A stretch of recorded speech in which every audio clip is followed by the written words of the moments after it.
Assalamu alейкум, урматтуу күйөрмандар. Сиздер менен кайрадан Көк Бөрү каналы. Бардыңыздарды май майрамдары менен куттуктайм. Ысык көл жергесинде 9 май жеңиш майрамына карата Көк Бөрү боюнча мелдеш өтүп жатат. Бул чыгарылышта 2-лигада кимдер жарым финалга чыкты деген суроого жооп беребиз. Ошондой эле достук командасынын жаңы аттары менен тааныштырабыз. Андыктан видеонун аягына чейин көрүп, лайк коюуну унутпаңыздар.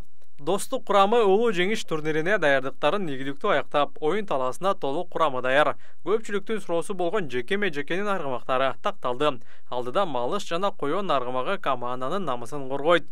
Бир нече жылдан бери достук курамына сунушталып жүргөн Коён аргымагы курамга кирди. Коён аргымагы менен Айдарбек уулу Султанбек оюн көргөзмөкчү. Коён аргымагы жогорку лигада канчалык деңгээлде атаандаштык көрсөтө алат? Ой пикир калтырыңыздар. Сюрприз! 2 есе көп интернет. Переходи на О тарифтеринде. Сенде дагы көбүрөөк мүмкүнчүлүктөр бар.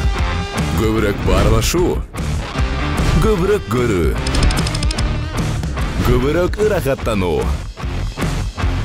Жазды О мобилдик оператор менен тосуп ал. Достуктун жана улуттук кураманын мурдагы оюнчусу Айбек Темирбаев шахмат аргымагы менен Каракулжа командасында оюн көрсөтөт. Убагында шахмат менен Айбек достукта оюн көрсөткөн. Ошондой эле бул тулпарды Эрсултан Айдаркан уулу минеп аталган ат менен аватарды да алган. Шахмат убагында жогорку лиганын мыкты аргымак наамын дагы жеңип алган. Бүгүн 2-майда 2-лиганын тайпалык баскычы соңуна чыкты. А тайпасында Жалал Абад облусунун Токтогул районунан келген Толук командасы 1-орунду ээледи. Б тобунда болсо Ош облусунун Көк Бөрү федерациясы тарабынан жаңыдан түзүлгөн Бүркүт командасы 3 оюнда 9 упай чогултуп 1-орунду ээледи. Ал эми С тайпасында Ош шаарынын Бийиктик командасы 9 упай менен ишенимдүү түрдө жарым финалга чыкты. Ал эми акыркы Д тобунан болсо Казарман клубу бардык атаандаштарын утуп алды. Ошентип жарым финалда Толук менен Бүркүт командалары ойносо, 2 жарым финалда Бийиктик менен Казарман командалары күч сынашат. Сары Өзөндүн капитаны Кубаныч Султан уулу өзүнүн аттары тууралуу айтып берди. Эң биринчи кайсыл аргымакты минген, кайсыл аргымак менен оюн көрсөткүсү келет?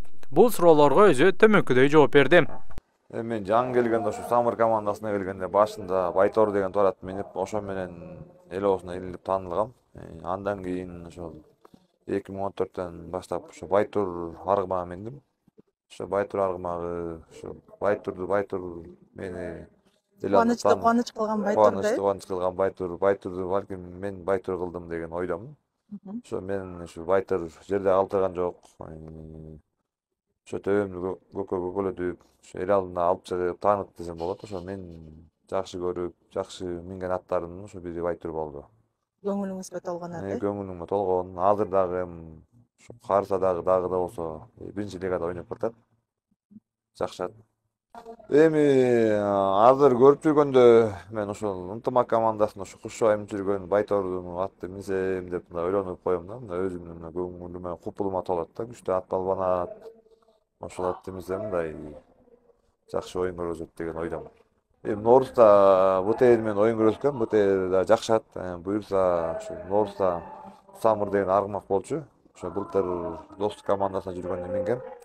Ошол ат кичине сууту жакшы келбей ооруп, ошондон байланыштуу оюнга чыкпай калган. Эми бул оюнга буюрса чыгат. Ошол ат менен жакшы оюн көрсөтөт деген ойдомун. Ошо ат менен мындай айтканда өзүм көңүлүмө, купулума толуп келет ат. Акырындык менен ошо багуусу кичине эмерээк болот, өткөн ооруганга байланыштуу. Буюрса кийинки оюндарга аябай күч берет деген ойдомун.